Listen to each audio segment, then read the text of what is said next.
9 News Plus weather, sponsored by Carrier Colorado. The future of home comfort is here. Happy Wednesday. Thanks so much for joining us here on 9 News Plus. I'm meteorologist Chris Bianchi. We've got actually some pretty substantial weather to talk about. First of all, today, I'm going to get into that smoky smell that a lot of you are feeling right now or smelling right now, explaining what's behind it and also when it will clear up. And then I'll also have more details on what looks to be a fairly busy weekend forecast and also some pretty elevated fire weather concerns specifically for today as well as on Friday and especially Saturday as well. Let's start things off though by taking a look outside. This is a view from Lookout Mountain where you might be able to notice a little bit of that haze off in the distance. That is some of the kind of smoke that we've got from an inversion. Now, there are prescribed burns that are ongoing up by Lake George, and that smoky smell that you're smelling right now in a lot of cases here along the Front Range, that is due to the prescribed burn and an inversion overhead that is trapping in some of that smoke. An inversion is a lid of warm air, but think of it again as a lid. It traps in things, and that's what we're seeing right now over the Front Range. Good news is we're already starting to see some of that dissipate right now. That inversion is lifting, and that means that things should improve. That said, we will get a bit of haze overnight and early tomorrow from some of the wildfire smoke across the Pacific Northwest. You probably will not be able to smell it as distinctly as you are today. So that is the good news. Now, the bad news is we do have high fire danger for a day today.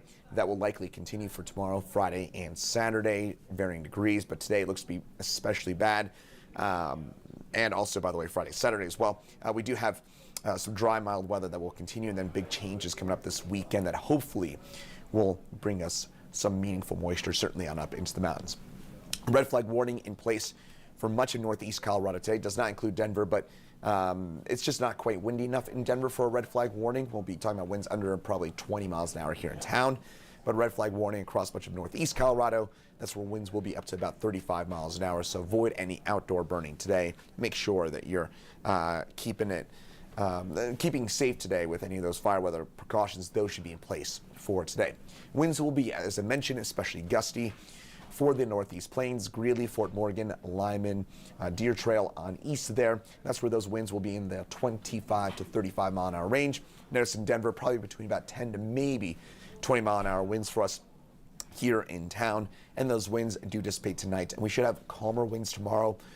Excuse me. So overall, for tomorrow, we're looking at lighter wind concerns. The winds shouldn't be as bad tomorrow, and overall looking at lower wind concerns for our day tomorrow.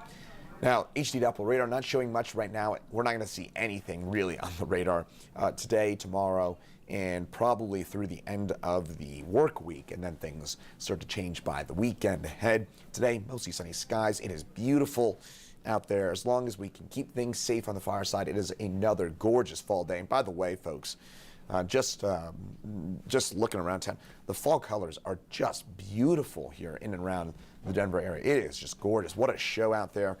Great for a walk.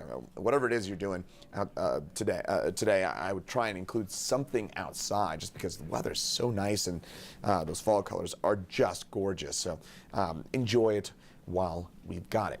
Lows tonight, seasonably cool for us with those lows dropping into the 40s for most of the eastern part of the state, 20s and 30s on up into the mountains. For tomorrow, temperatures on up to the upper 70s, perhaps near 80 degrees. Winds on the lighter side for a day tomorrow. Tomorrow, probably the warmest day of the upcoming stretch because our area high pressure that's leading to that warm weather right now, it moves off to the east. That will allow an area low pressure, a deep trough low pressure, to move in from our north and our west, and that will bring us the chance for some mountain snow, maybe a few flakes here in Denver. Don't get too excited, but much cooler temperatures for the early to mid part of next week. Now, snowfall into the mountains, this will be mainly Saturday night and Sunday. We're going to be looking at the potential in some cases for up to 10, 12 inches of snow in the highest elevations. Pretty widespread 3 to 6 inches of snow above 7,000 feet in elevation. Hey, for the ski resorts, this is great news. This will be the first kind of real snow for them. We're not just talking about a little dusting on the peaks. This is actually meaningful snow for the mountains, but also heads up on Sunday if you're driving through the mountains. This is going to stick on the roads. This is going to stick on I-70, Highway 40, all the main roads, 285. This is going to be snowing on those roadways, so just keep in mind, Monarch Pass, the usual passes, it is going to be a tricky drive out there this upcoming weekend, specifically on Sunday, maybe late Saturday night in the westernmost mountains. So tomorrow, Friday, very, very warm. Could hit 80 one of those 2 days, but then we start to cool back down on Saturday. Winds will be gusty on Saturday. We're looking at some I think Saturday will be the worst of the fire weather conditions over the next few days here along the Front Range. Today's pretty bad. In eastern Colorado, I think it's going to be fairly widespread on Saturday, unfortunately, especially southeast Colorado. Could have especially nasty fire weather concerns for Saturday. And then Sunday and Monday, rain, maybe changing over to a few snowflakes. Again here, folks, don't get too excited. If you're looking for measurable snowfall or any sort of meaningful stuff for us in Denver along the Front Range, forget about it. It might be Snapchat snow where you see a few of those flakes. Everybody gets really excited because it's the first one of the season. Whoop-de-doo, we move on. Tuesday, Wednesday, temperatures down in the 50s, and we have a pretty good chance of getting down to 32 degrees. That's something we have not officially done yet at DIA. At Central Park, we nicked 32 a couple days ago.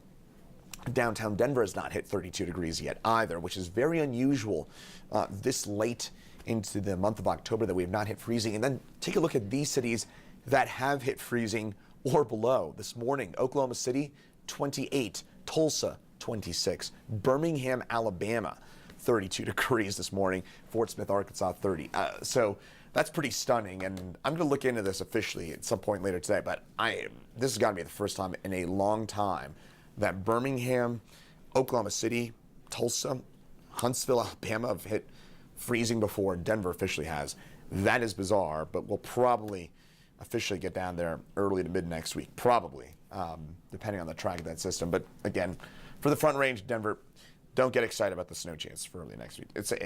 If we see anything, it's going to be that sort of thing, the whoop-de-doo kind of snow. It won't be anything meaningful.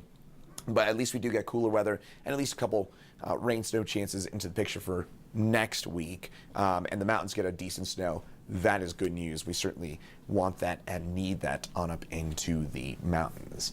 Thanks for joining us here on 9 News Plus. Meteorologist Lauren Robinson will have an update for you coming up at 9 News at noon. Chief Meteorologist Kathy Sabins in at 4 and 5, and then Meteorologist Danielle Grant in at 6, 9, and 10 tonight on the 9 News Family Networks. Once again, I'm Chris Bianchi. Have a great rest of your Wednesday, and thanks for joining us here on 9 News Plus.